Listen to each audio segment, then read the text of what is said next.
ചുറ്റും നടക്കുന്ന കാര്യങ്ങൾ ജഡ്ജി അറിഞ്ഞില്ലെങ്കിൽ നീതി നടപ്പാക്കാനാകില്ലെന്ന് ജസ്റ്റിസ് കെമാൽ പാഷ. ഹൈക്കോടതി ജഡ്ജി ജസ്റ്റിസ് കെമാൽ പാഷ.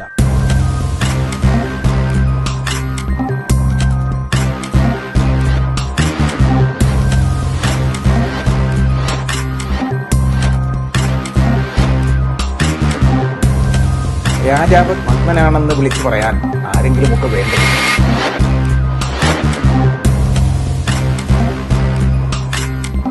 മറുപടി പറയാൻ അറിയാത്തത് കൊണ്ടല്ല ജഡ്ജസ് മറുപടി പറയാത്തത്.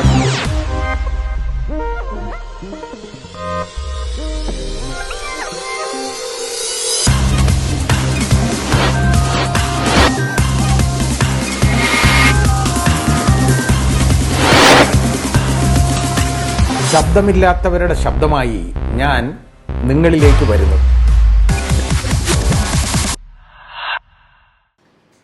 ശ്രീ കെ വി തോമസ് കോൺഗ്രസിൻ്റെ അനിശ്ചിത നേതാവായിട്ട് ഒരുപാട് വർഷങ്ങൾ കഴിഞ്ഞ ആളാണ്. പക്ഷേ അദ്ദേഹത്തിനെ സംബന്ധിച്ചിടത്തോളം അദ്ദേഹത്തിന് നഷ്ടങ്ങളെ ഉണ്ടായിട്ടുള്ളൂ എന്നൊരു കാഴ്ചപ്പാടാണ് ഈ വയസ്സുകാലത്ത് ഉണ്ടാകുന്നത്. അദ്ദേഹം ഒരു കോളേജിലെ ഒരു എയ്ഡഡ് കോളേജിലെ പ്രൊഫസറായി വർക്ക് ചെയ്തു. ഇപ്പോൾ റിട്ടയർ ചെയ്തിരുന്ന കുറേ വർഷങ്ങളായി റിട്ടയർ ചെയ്തതാണ്. അദ്ദേഹം പല പല സ്ഥാനങ്ങൾ കോൺഗ്രസ്സുകാർ അദ്ദേഹത്തിന് കൊടുത്തു. അദ്ദേഹം അതില്ലെന്ന് പറയാൻ പറ്റില്ല, കാരണം രേഖകളുണ്ട്, അതിൻ്റെയൊക്കെ പെൻഷൻ വാങ്ങിക്കുന്നതുമാണ്. അപ്പോൾ അദ്ദേഹം MLA ആയി, സംസ്ഥാന മന്ത്രിയായി, MP ആയി, പല പ്രാവശ്യം കേന്ദ്രമന്ത്രിയായി, ഇതൊക്കെ ഇങ്ങനെയൊക്കെ ഇരുന്നു. അതുപോലെ KPCCയിലും AICCയിലും ഒക്കെ വലിയ സ്ഥാനമാനങ്ങൾ അദ്ദേഹത്തിന് നൽകി. ഇതൊന്നും അദ്ദേഹത്തിന് പോരാ കേട്ടോ.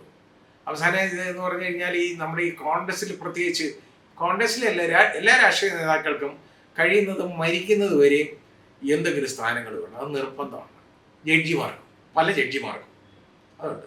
അതായത് കിടന്നുകൊണ്ട് ജഡ്ജിമെൻ്റ് എഴുതാൻ ഇഷ്ടപ്പെടുന്ന ജഡ്ജിമാരുണ്ട്. കാരണം അതുകൊണ്ടാണ് അമേരിക്കയിൽ അവർ തന്നെത്താനാണ് അവർ പിരിഞ്ഞു കൊണ്ടത്. ബട്ട് ലോർഡ് ഡെന്നിങ്ങൊക്കെ പോലും ഒരു പ്രായമായി കഴിഞ്ഞപ്പോൾ അദ്ദേഹത്തിന് സെനയിലാവും എന്നുള്ള ഒരു സിറ്റുവേഷൻ വന്നപ്പോൾ അദ്ദേഹം തന്നെത്താൻ അത് മതിയാക്കി. പക്ഷേ അത് ലോർഡ് ഡെന്നിങ്ങും അതേപോലെ തന്നെ മറ്റ് വെസ്റ്റേൺ കൺട്രീസിലെ അമേരിക്കയിലെയൊക്കെ ജഡ്ജിമാർ അങ്ങനെയാണ്. അതുകൊണ്ടാണ് അവർക്ക് ഈ ലൈഫിൽ കൊടുത്തിരിക്കുന്നത്. കാരണം അവർക്കിത് പറ്റുന്നില്ല എന്ന് തോന്നുമ്പോൾ അവർ നിർത്തും. പക്ഷേ നമ്മുടെ ഇവിടെ അത് കൊടുത്തിരുന്നെങ്കിലോ, ഇവിടെ കൊടുത്തിരുന്നെങ്കിൽ 100 വയസ്സിൽ ആരെങ്കിലും റിട്ടയർ ചെയ്യുമോ? ഇല്ല. എഴുന്നേക്കാൻ വയ്യെങ്കിൽ അവിടെ കിടന്നുകൊണ്ട് ജഡ്ജ്മെന്റ് ഒപ്പിട്ട് കൊടുക്കാന്ന് പറയും. തീരും. ആ രീതിയിൽ പെരുമാറികളായി എന്ന് പറഞ്ഞ പോലാണ് രാഷ്ട്രീയക്കാർ. അപ്പോൾ അവർക്ക് സ്ഥാനമാനങ്ങൾ ഇങ്ങനെ കിട്ടിക്കൊണ്ടേയിരിക്കണം. കിട്ടിക്കഴിഞ്ഞാലൊന്നും മുഴുകത്തില്ല. അത് ഏറ്റവും കൂടുതൽ ഞാൻ കണ്ടേക്കുന്ന ഈ കോൺഗ്രസ്സുകാരിലാണ്. അതിൻ്റെ ഏറ്റവും വലിയൊരു ഉദാഹരണമാണ് നമ്മുടെ പ്രൊഫസർ KV തോമസ്. അദ്ദേഹം ഇതെല്ലാം കഴിഞ്ഞു, ഇനിയൊന്നും അതിൽ നിന്ന് കിട്ടാനില്ല എന്നുള്ളൊരു സിറ്റുവേഷൻ വന്നു. ഇവിടെ കോൺഗ്രസ്സിന് ഭരണമൊന്നുമില്ല. ഉണ്ടായിരുന്നെങ്കിൽ എന്തെങ്കിലും റീയൊക്കെ എടുത്തേനെ. അതൊന്നുമില്ല. ഇതെല്ലാം വന്നു, ഇതെല്ലാം പോയി കഴിഞ്ഞു. കേന്ദ്രത്തിലും കോൺഗ്രസ്സിന് ഭരണമൊന്നുമില്ല. അപ്പോൾ സമീപകാലങ്ങളിലൊന്നും അവിടെ നിന്ന് പിടിച്ചു കയറാനുള്ള മാർഗങ്ങളൊന്നും കാണുന്നില്ല. ഉണ്ടായിരുന്നെങ്കിൽ ശരിയാക്കി എടുത്തേനെ. അത് പറ്റുന്നില്ല. മാനിപ്പുലേഷൻസ് ഒന്നും പറ്റുന്നില്ല. ഏറ്റവും വലിയൊരു മാനിപ്പുലേറ്റർ എന്നറിയപ്പെടുന്ന ആളാണ് അദ്ദേഹം. അങ്ങനെ അദ്ദേഹത്തിന് അവസാനം എന്തോന്നറിയോ, ഒരു വെളിപാടുണ്ടായി. അദ്ദേഹത്തിന് ഒരുപാട് നഷ്ടങ്ങൾ വന്നു കേട്ടോ. വളരെ നഷ്ടം വന്ന ഒരു രാഷ്ട്രീയ നേതാവാണ് അദ്ദേഹം. അപ്പോൾ അദ്ദേഹത്തിന് നോക്കിയപ്പോൾ ഇങ്ങനെ ശ്രീ പിണറായി വിജയൻ്റെ നേതൃത്വത്തിൽ ഇങ്ങനെ നോക്കിയിരിക്കുകയാണ് കേട്ടോ. നമ്മുടെ കമ്മ്യൂണിസ്റ്റ് മാർക്സിസ്റ്റ് പാർട്ടി അവരുടെയൊക്കെ ധാർമ്മികമായ അതപ്പതിനെ ഒന്ന് ആലോചിച്ച് നോക്കുന്നു. ഇങ്ങനെ ഇരിക്കുന്ന ഒരാളെ ഈ സമയത്ത് പിടിച്ചോണ്ട് പോവുക, തട്ടിക്കൊണ്ടു പോവുക. കോൺഗ്രസ്സുകാർക്കെല്ലാം ആശ്വാസമായി അതോടുകൂടി കേട്ടോ. ആർക്കും ഒരു നഷ്ടബോധമില്ല. കാരണം ഇങ്ങനെ ഒരാളങ്ങ് പോയി കിട്ടിയല്ലോ എന്നേ ഉള്ളൂ അവരെ സംബന്ധിച്ചിടത്തോളം. ഏതായാലും പോയപ്പോൾ അദ്ദേഹത്തിന് ഒരു സ്ഥാനം കൊടുക്കണ്ടേ. അപ്പോൾ ഡൽഹിയിൽ കേരളത്തെ സംസ്ഥാനത്തിൻ്റെ പ്രത്യേക പ്രതിനിധി കൊള്ളാം, അത്യാവശ്യം. എന്താ വെച്ചാൽ ഒരു ബ്രിഡ്ജാണ്, ഒരു പാലം. അതായത് കേന്ദ്ര സർക്കാരിൽ നിന്ന് ഒരുപാട് കാര്യങ്ങൾ ഈ സംസ്ഥാനത്തിന് നേടിയെടുക്കണം. ഒരുപാട് നേടിയെടുക്കുന്നത് നമ്മൾ കണ്ടല്ലോ. ഇപ്പോൾ വയനാട് ദുരന്തം വന്നു. എന്തൊക്കെയാണ് ഇദ്ദേഹം നേടിയെടുത്തത് എനിക്കറിഞ്ഞൂടാ എന്തൊക്കെയാണെന്ന്. ഇനി ചിലപ്പോൾ ശ്രീ പിണറായി വിജയൻ അറിയുമായിരിക്കും എന്തൊക്കെയാണെന്ന്. അതേപോലെ ഒരുപാട് ദുരന്തങ്ങൾ നമുക്കിവിടെ ഉണ്ടായി. ഈ കേന്ദ്ര സഹായം എന്തൊക്കെ കിട്ടി ഇവിടെ? മാത്രം ഇവിടെ കേരളത്തിന് കിട്ടേണ്ട വിഹിതം അതുപോലും പല വിധത്തിൽ തടഞ്ഞു വെക്കല്ലേ കേന്ദ്രം. അവിടെയൊക്കെ ഈ പാലത്തിൻ്റെ പ്രസക്തി എന്താണ്? ഇനി അതുമല്ല, അതിലും വലിയ വേറെ കാര്യങ്ങൾ നമുക്കുണ്ട്. അതായത് ഇവിടെ ഈ വയനാട് ദുരന്തത്തിൽ ഉള്ള ആളുകളെ രക്ഷപ്പെടുത്താനും അവിടുന്ന് കുടുങ്ങിപ്പോയവരെ രക്ഷപ്പെടുത്താനും മൃതദേഹം ട്രാൻസ്പോർട്ട് ചെയ്യാനും ഒക്കെ ആയിട്ട് എയർഫോഴ്സിൻ്റെ ഹെലികോപ്റ്റേഴ്സ് വന്നു. അതിൻ്റെ ഭീമമായ തുക അടയ്ക്കണം, തിരിച്ചടയ്ക്കണം. അതും പാലം വിചാരിച്ചപ്പോൾ അത് റെഡിയാക്കി കൊടുത്തു. കാരണം ഇത് അടച്ചോണം, ഇതാ കാര്യം. അപ്പോൾ ഇതുകൊണ്ട് എന്താ പ്രയോജനം എന്താണ് എനിക്ക് മനസ്സിലായില്ല. ഇതുവരെ അദ്ദേഹത്തിനെ കൊണ്ടുള്ള പ്രയോജനം എന്താണ് നമ്മുടെ സംസ്ഥാനത്ത് നിന്നുള്ളത് എനിക്ക് മനസ്സിലായി. ഇനി ഞാൻ ഇതല്ല പറയാൻ വരുന്നത്. ഇവിടെ തെരുവിൽ കിടന്ന് ഇപ്പോഴും സമരം കരയുന്ന സ്ത്രീകളുണ്ടല്ലോ. വെറും 239 രൂപ ഡെയിലി സാലറിയിൽ ആശാ വർക്കർമാർ. അവരുടെ കരച്ചിലും വിലോപവും ഒക്കെ കണ്ടില്ലെന്ന് നടിക്കുന്ന ഈ സർക്കാർ അതിനടുത്തിരുന്ന ക്യാബിനറ്റിൽ ഇരുന്നുകൊണ്ട് തീരുമാനിക്കുന്ന തീരുമാനങ്ങൾ എന്തൊക്കെയാണ് വരാൻ പോകുന്നത് അത് നമ്മൾ കണ്ടു. ഇനി വേറെ വലിയ ശുപാർശകൾ വന്നിട്ടുണ്ട് കേട്ടോ. ധനകാര്യ വകുപ്പിലേക്ക് പോയിട്ടുണ്ട് ശുപാർശ. എന്താണെന്നറിയോ?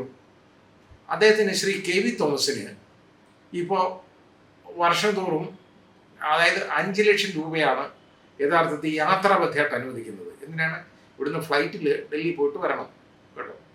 അവിടെ ആണ് താമസമൊക്കെ, അവിടെ എല്ലാം ഫ്രീ ആണ് താമസമൊക്കെ. പക്ഷെ അദ്ദേഹം ഒരു കാര്യം ചെയ്തു കേട്ടോ, എനിക്ക് ശമ്പളം വേണ്ടെന്ന് പറഞ്ഞു. അപ്പം നമ്മളെല്ലാവരും വിചാരിക്കും ഈ കേരളത്തിലെ പാവങ്ങളും ഇതിനെക്കുറിച്ച് ചിന്തിക്കാൻ കഴിവില്ലാത്തവരും, നമുക്ക് സമയമില്ലല്ലോ ഇവിടെ. സാക്ഷര കേരളം എന്ന് പറയും, അപമാനമാണ് ആ പറയുന്നത്. ഈ സാക്ഷര കേരളത്തിന് ചിന്തിക്കാനുള്ള ഒരു ചിന്താധാരയില്ല. എന്താണെന്നറിയോ? എനിക്ക് ശമ്പളം വേണ്ടെന്ന് പറഞ്ഞു. വളരെ ബുദ്ധിമാനായതുകൊണ്ട് ആ ശമ്പളം വേണ്ടെന്ന് പറഞ്ഞേ. കാര്യം എന്താണെന്നറിയോ? അതായത് പെൻഷൻ, ഏത് പെൻഷനാണ്? ഒന്ന്, അതായത് കോളേജ് പ്രൊഫസറായിട്ടുള്ള പെൻഷൻ, MLA പെൻഷൻ, മന്ത്രി പെൻഷൻ, MP പെൻഷൻ, ഈ പെൻഷനുകളെല്ലാം വാങ്ങിയെടുത്തുകൊണ്ടിരിക്കുകയാണ്. അപ്പോൾ ഈ ശമ്പളം എന്നുള്ള പേരിൽ ഇതിങ്ങോട്ട് വാങ്ങിച്ചു കഴിഞ്ഞാൽ ഇതങ്ങ് പോകും. അതുകൊണ്ട് എനിക്ക് ശമ്പളം വേണ്ട, എനിക്ക് ഓണറേറിയം തന്നാൽ മതി എന്ന് പറഞ്ഞു കേട്ടോ. അത് വേണം, ഓണറേറിയം. നേരത്തെ അതിനൊക്കെ മുമ്പുള്ള ബഡ്ജറ്റിലൊക്കെ ഈ ഓണറേറിയം എന്ന് പറയുന്നതിന് 17 ലക്ഷം രൂപയായിരുന്നു വകയിരുത്തിയിരുന്നത്. പക്ഷേ ഇപ്പോൾ കഴിഞ്ഞ ബഡ്ജറ്റിനകത്ത് അത് 24.67 ലക്ഷം രൂപ വകയിരുത്തിയിട്ടുണ്ട്. അതാണ് കാര്യം. 17 ലക്ഷം രൂപ പകരം അതൊന്നുകൂടെ വർദ്ധിപ്പിച്ച് അതായത് ഒരു മാസം എങ്ങനെയായാലും ഒരു 2 ലക്ഷം രൂപയ്ക്ക് മേളിൽ കിട്ടും. അതിൻ്റെ കൂടെ ഈ പെൻഷനുകളും കൂടെ കൂട്ടിയാലോ എങ്ങനെയായാലും ഒരു 5 ലക്ഷം രൂപ ഏറ്റവും കുറഞ്ഞത് കിട്ടും. അപ്പോൾ ഇത് ഈ 2 ലക്ഷം ശമ്പളമായിട്ട് കൊടുക്കാതിരുന്നെങ്കിലോ, ചിലപ്പോൾ ശമ്പളമായിട്ട് കൊടുക്കുകയാണെങ്കിൽ ഇന്നത്തെ കാലത്ത് നമ്മുടെ സർക്കാർ ഒരു 3.5 ലക്ഷം രൂപ കൊടുക്കുന്നിരിക്കും. എന്നാലും 1.5 ലക്ഷം രൂപയിൽ കൂടുതൽ നഷ്ടം വരും. അപ്പോൾ അതിബുദ്ധിമാനല്ലേ ഈ പണി എങ്ങനെ ചെയ്തു? ഇനി അത് മാത്രമല്ല, അടുത്തൊരു പുതിയൊരു ശുപാർശ വരുന്നുണ്ട്. ആ ശുപാർശ ഇതിപ്പോൾ ഓണറേറിയം ഇങ്ങനെ അദ്ദേഹം ചോദിക്കാമെന്ന് എനിക്ക് അറിഞ്ഞൂടാ. ബജറ്റിൽ ഇത്രയും വകയിരുത്തിയിട്ടുണ്ട്. ഇനി നേരത്തെ 5 ലക്ഷം രൂപയാണ് യാത്രാബദ്ധം കൊടുത്തുകൊണ്ടിരുന്നത്. പക്ഷേ ഗവൺമെൻറ് കണക്കാക്കി നോക്കിയപ്പോൾ എന്താണെന്നറിയോ? 6.31 ലക്ഷം രൂപ അദ്ദേഹത്തിന് യാത്രാപ്പടി വേണം വർഷം. അപ്പോൾ പ്രോട്ടോകോൾ ഡിപ്പാർട്ട്മെൻറ്റ് ഒരു കാര്യം ചെയ്തു. അവർ ഈ 6.31 അദ്ദേഹത്തിന് എല്ലാ ആഴ്ചയും വീട്ടിൽ പോയി വരാൻ ബുദ്ധിമുട്ടായിരിക്കും. കാരണം ഇവിടെ ബിസിനസ് ക്ലാസ്സിൽ യാത്ര ചെയ്ത് ഇവിടെ വരണം, തിരിച്ചു പോകണം.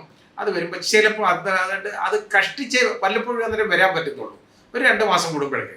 അത് പോരാ, കൂടെ വരണമല്ലോ. അപ്പോൾ അതിനു വേണ്ടി ഒരു പരിപാടി എടുത്തു. 11.31 ലക്ഷം രൂപയായിട്ട് അത് വർദ്ധിപ്പിക്കാനുള്ള ശുപാർശ ധനകാര്യ വകുപ്പിന് ഇപ്പോൾ പ്രോട്ടോകോൾ ഡിപ്പാർട്ട്മെൻറ്റ് ജനറൽ അഡ്മിനിസ്ട്രേഷൻ കൊടുത്തേക്കാണ് ശുപാർശ. അതും കിട്ടും. കാരണം അദ്ദേഹത്തിന് തിരുവായ്ക്ക് എതിർവായില്ല എന്ന് പറഞ്ഞതുപോലെ അദ്ദേഹത്തിന് കൊണ്ടുവന്നേക്കുന്ന ആൾ പറയുന്നതിനെ അതിനെ ചെറുക്കാനുള്ള കഴിവ് ധനകാര്യ വകുപ്പിനൊന്നുമില്ല. ശ്രീ ബാലഗോപാലൊന്നും അതൊന്നും ചെയ്യാൻ പറ്റത്തില്ല ആ രീതിയിൽ. അപ്പോൾ ഈ രീതിയിലാണ് നമ്മൾ പോകുന്നത്. അതായത് ഇവിടെ പട്ടിണി കിടക്കുമ്പോൾ, ഒന്നുമില്ലാത്തപ്പോൾ, ക്ഷേമ പെൻഷൻ കൊടുക്കാത്തപ്പോൾ ഇതേപോലുള്ള ആളുകൾക്ക് ശമ്പളം കൊടുക്കുകയാണ്. ഇതുപോലുള്ള കാര്യങ്ങളും ആനുകൂല്യങ്ങളും വർദ്ധിപ്പിച്ചു കൊടുത്തുകൊണ്ടിരിക്കുകയാണ്. ഇതുപോലെ പല മേഖലകളും ചെയ്യുന്നുണ്ട്. ഇതെല്ലാം വരേണ്യവർഗത്തിന് വാരി കൊടുക്കുന്നതാണ് എന്നിവിടെ ആളുകൾ തിരിച്ചറിയും എന്ന് നമ്മുടെ ബഹുമാനീയനായ മുഖ്യമന്ത്രി ഒന്ന് ശ്രദ്ധിക്കണം.